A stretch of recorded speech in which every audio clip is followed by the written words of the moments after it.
Back to today's video. Today is Sunday, July 27th, 2025, and today we are going to be talking about the battleground state of Pennsylvania. Now, I first want to start off by saying I'm sorry for not uploading yesterday. I was traveling all the way to the West Coast. I'm in California right now, in Monterey actually, which is really exciting, but it means I'm going to be about 3 hours ahead of Eastern time. I'm usually based out of either Washington, D.C. or the Boston area, and so generally speaking, I'll be uploading over the next week. A slightly more delayed schedule, if I could put it that way. So again, apologies for not uploading yesterday, but today I'm really excited to talk about the 2026 governor's race in the state of Pennsylvania, as the Republican Party now increasingly more fearful that Doug Mastriano, the failed candidate from the 2022 governor's race, now is potentially going to run again in the 2026 midterm elections. Now, Doug Mastriano has been a name that has been floated in the 2026 governor's race ever since he ran for governor back in 2022. If you need to freshen up as to what actually happened back in 2022, Governor Josh Shapiro, then Attorney General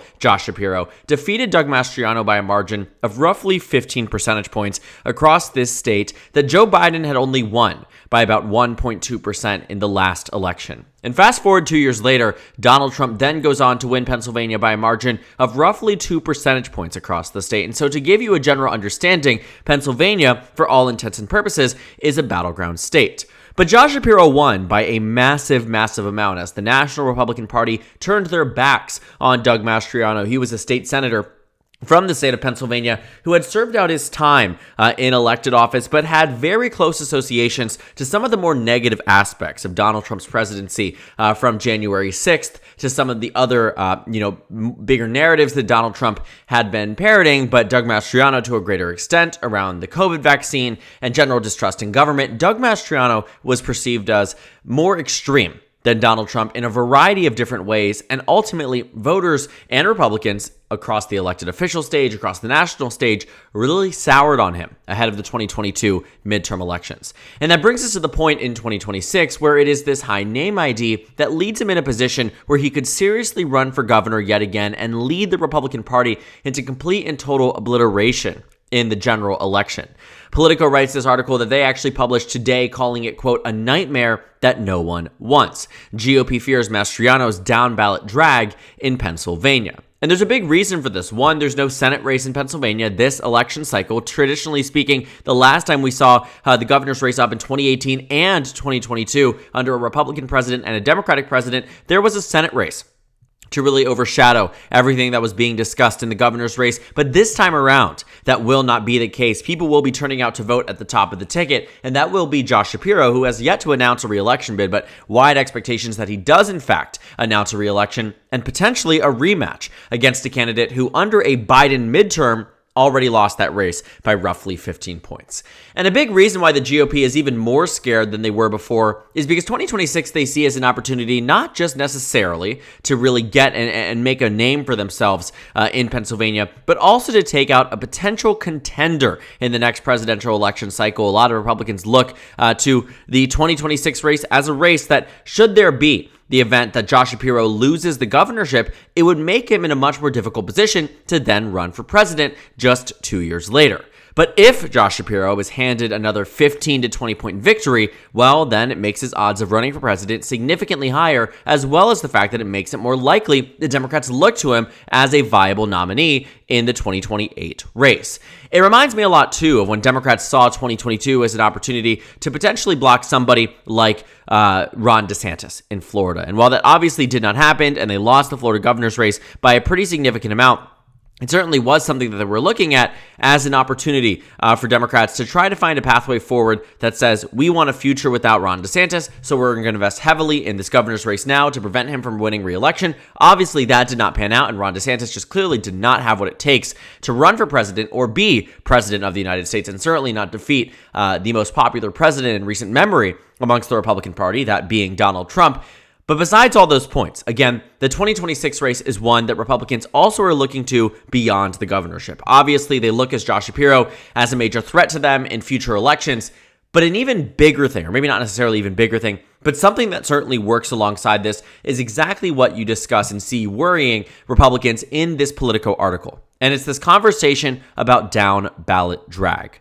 When speaking to a number of Republicans from, a variety of different sources, Politico reports here that Republicans blame Doug Mastriano for costing the party a Senate contest. That was the 2022 Senate bid where we saw John Fetterman, then the lieutenant governor, defeat Dr. Oz, but not just there too. They believe that he cost them multiple House seats in 2022, a state legislative chamber in 2022, and it's all because at the top of the ballot, you had a Republican losing by a whopping 15 percentage points.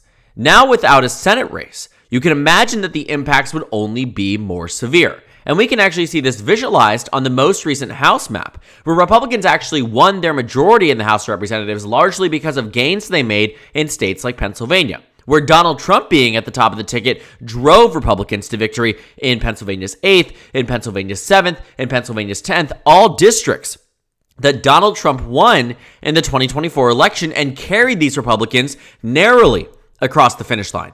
Because the last time Mastriano was on the ballot, we saw that the 8th district went to the Democrats, the 7th district went to the Democrats, and then when Donald Trump got in the back of the ballot in 2024, Republicans ended up winning in the 8th, in the 7th, and they maintained the 10th, the district the Democrats have been fighting and seeking out for quite some time.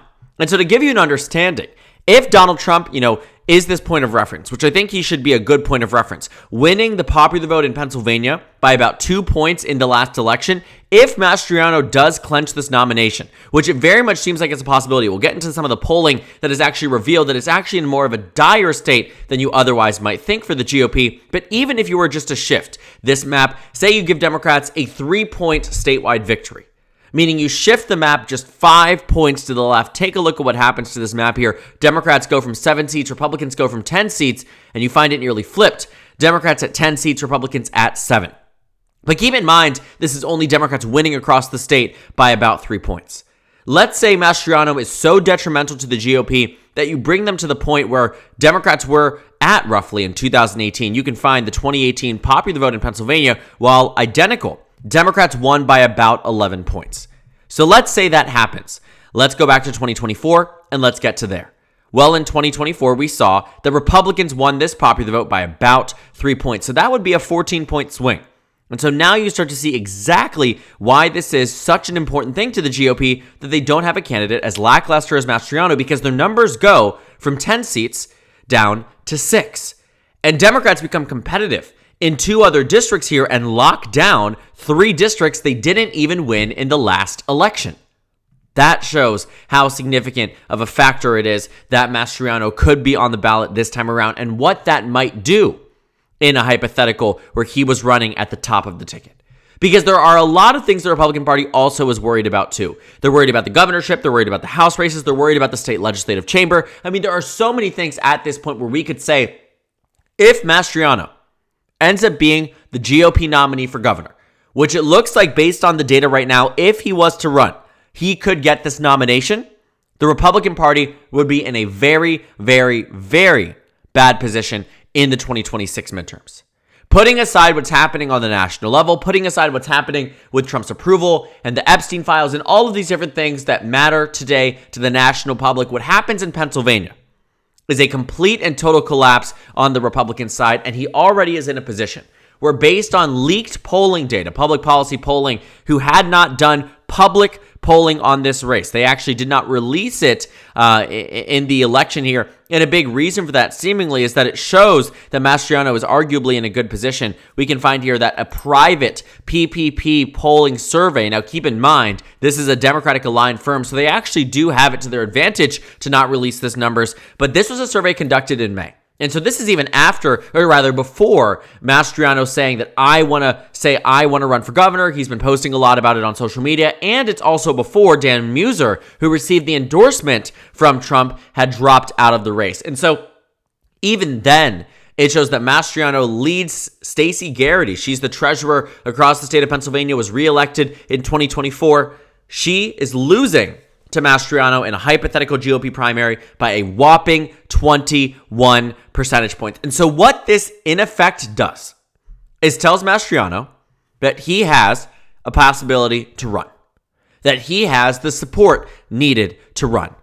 And while Donald Trump may end up endorsing Stacey Garrity, it is Mastriano who does very well amongst the MAGA base, and there have been times that even though Donald Trump has endorsed candidates, the opposition has won. You know, when you think about the 2022 elections, Brian Kemp and Brad Raffensperger are good examples of how, Republicans who don't receive the endorsement of Donald Trump, in fact, receive full-fledged attacks from the president. Sometimes those things don't prevail. And it will be a very difficult maneuvering here for a lot of Republicans to go from Mastriano, who received a full-throated endorsement of Trump in 2022, to now walking it back for 2026. The only reality in which I think Mastriano really does back down isn't because Trump endorses somebody else, but rather because Trump calls him and says, for the sake of the party, you simply cannot run. For the sake of the election, and the sake of Republicans doing well across the state of Pennsylvania, you simply cannot run. And that might be the strategy that works. That might be what resonates well with Mastriano. But I'm not confident much will. And I'm not confident that when you receive data like this as a candidate, even with a loss like the one that he endured, that you end up backing down in a way that goes against what you want to do, fundamentally speaking. And so there will be questions raised. There will be answers. But here's the thing. The Republican Party in 2026 in Pennsylvania was already in a bad position. They had a candidate who Trump wanted to run, but he didn't believe he could beat Shapiro, and he'd rather stay in his cushiony House seat in the House of Representatives. Okay, fair. Who do you go to next?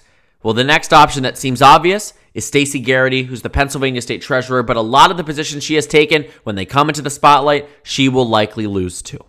And so if it is just a question of who ends up winning this nomination rather than who's going to win, because none of the candidates who have publicly expressed interest, I'm confident, can win this race. Mastriano maintains that advantage and maintains the position where, using his position as an incumbent state senator, as the nominee for governor in 2022, he has the ability this time around to make that decision to run, and it looks like a lot of voters very seriously would back him in the 2026 election. And what that means in the general, a complete and total collapse on the side of the Republican Party. So we will see. Does Donald Trump get Mastriano out of the race? Does the Republican Party of Pennsylvania intervene? Does Stacey Garrity beat him out in a primary? These are questions we don't have answers to yet, but we will soon. And it will be fascinating to watch as one of the worst candidates we have seen in Pennsylvania recent memory now wanting to run again, and the voters seem like they might give a big green stamp of approval in the Republican primary. Should I say red stamp of approval in the Republican primary? But one that would inevitably lead to a massive defeat in the general election and a collapse for the Republican Party statewide. And so all eyes on Pennsylvania as Mastriano, considers this bid. It will be very interesting to see what his next moves are over the coming days and weeks. So thank you guys so much for watching this video. Make sure to comment down suggestions below. Subscribe on the left if you haven't already, and check out the Instagram and Twitter. At the bottom left of the screen, there's also a Discord server for you to go ahead and join. On the screen, there's a video for you to watch, and then a playlist for my 2026 governor election analysis videos. Again, thank you guys so much for watching, and I will see you all later today.